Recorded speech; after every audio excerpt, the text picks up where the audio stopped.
grands compositeurs avec des films d'avant-garde, par exemple, même en Hollywood, pendant la période de Roosevelt. Et ce livre a été édité un peu tard, il a été édité en France par l'Arche, le même éditeur d'autres petits bouquins. Et à la fin de la guerre, chacun va dans sa direction, l'Allemagne est brisée, et Adorno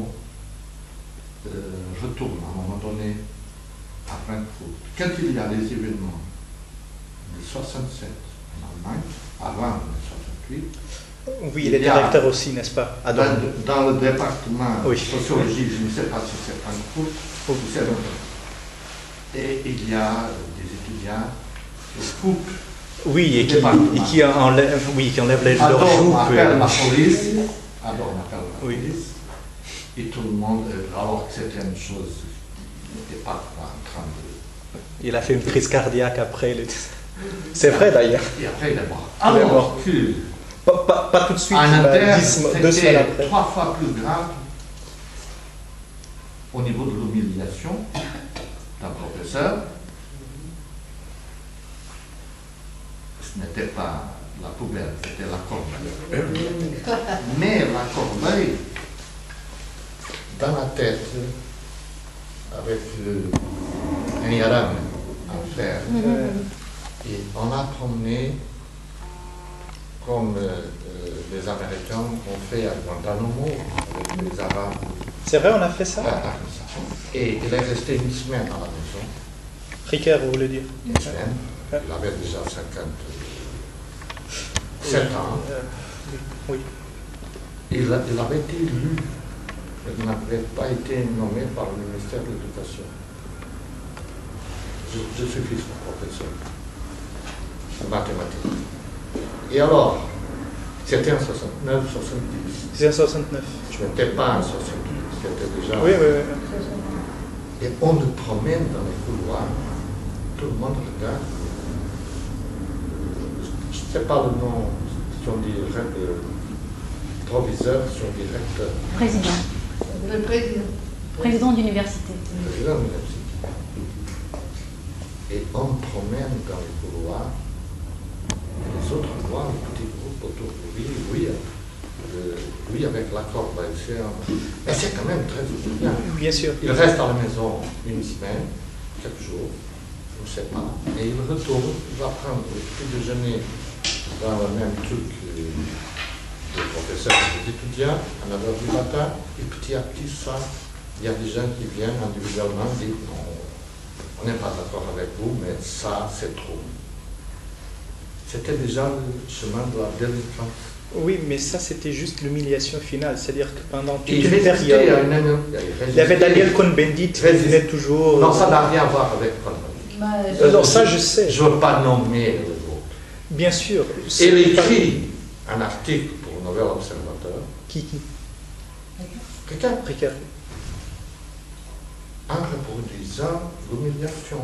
C'est cet article dans le Nouvel Observateur, où il explique, raisonne, qui fait que toutes les tendances, même les plus radicales, disent c'est trop. Il y a des délinquants dans l'université. Oui, bien sûr. Et je ne veux pas dire quel était le petit groupe, parce qu'il y avait des factions.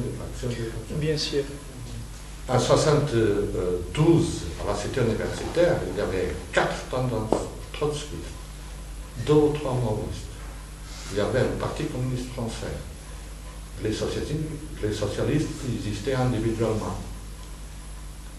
Et je sais que c'est ça. Dans une cité internationale, avec 40 maisons, avec 20 000 personnes habitant là. Oui, quelqu'un aurait pu le faire, oui. Avec des morts dans 3 ans après, ou 4 ans après, mai 68. Ouais. J'avais 22 ans. Mais vous étiez là? J'étais à la maison d'Italie. Hein. D'accord. Ah oui. Je n'étais pas à la maison du Portugal, je ne pouvais pas y entrer. Avec une copine, ça va. Et ça m'a sauvé le fait d'avoir,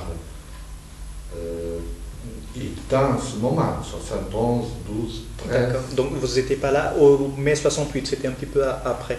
Non, j'étais en 67 en France. D'accord. Comme adolescent. D'accord, d'accord. 16 ans. Non, c'était à 20 ans, 21, 22, 23. C'est vraiment... C'est inimaginable. Bom, mas o que é interessante é que essa pessoa que lhe enfiou a corbeia coberta, oui, c'est un coup, mais celui-là qui a fait comme ça, oui, il est venu chez Ricard à la fin des 92, 93. Ah oui, c'est vrai. Il a rencontré, il s'est excusé. Et lui a dit, bon, je viens m'excuser de ce que j'ai fait, etc., etc. Et il m'a dit après, je ne savais pas qu'est-ce que je vais dire, avant de lui dire. Alors, quelle horreur, écoute. Non, pour une personne qui est traînée 3 ans dans un camp de concentration où on mourait de faim, il n'y avait pas de gaz dans le stalag. Le gaz, c'est Auschwitz.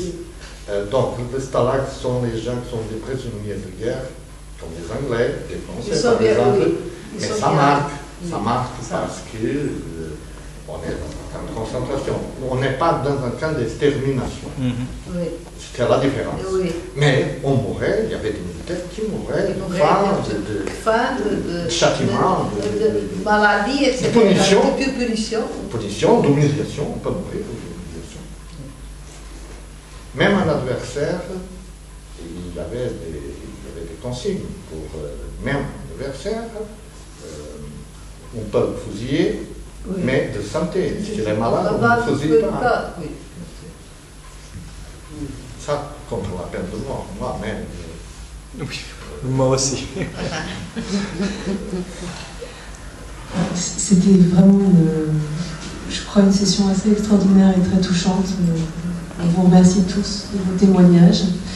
Et oui, on peut mourir d'humiliation. C'est sur cette belle phrase qu'on va clore cet hommage à Paul Ricoeur. On vous remercie tous pour ce travail extraordinaire. Merci. Merci à vous.